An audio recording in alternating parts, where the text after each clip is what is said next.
Habado na naman pala. Siya na naman nakatulog kain. Andito na ako. Ito na. Nang Pagkain nakapanginig ng labi. natin. Gutom na ba kayo? Ay, gutom na kami. Oh, ito na. Gutom na kayo? Ah, Ha? Excited kayo? ah.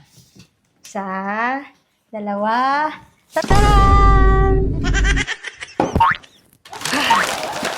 Ano? Parang malungkot ka. Ah, Hoy, naasahan mo magluluto ako, no? nasa ko kasi, maraming masasayang na naman. Kain na. Kukuha lang ako ng kutsara tinidor, ha? Thank you, Lord. Uy, wala nasayang na ingredients ngayong araw na to. Ano yan? Ano sabi mo?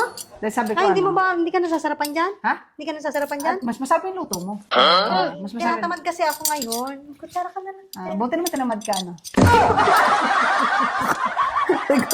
Tama rin ka lagi.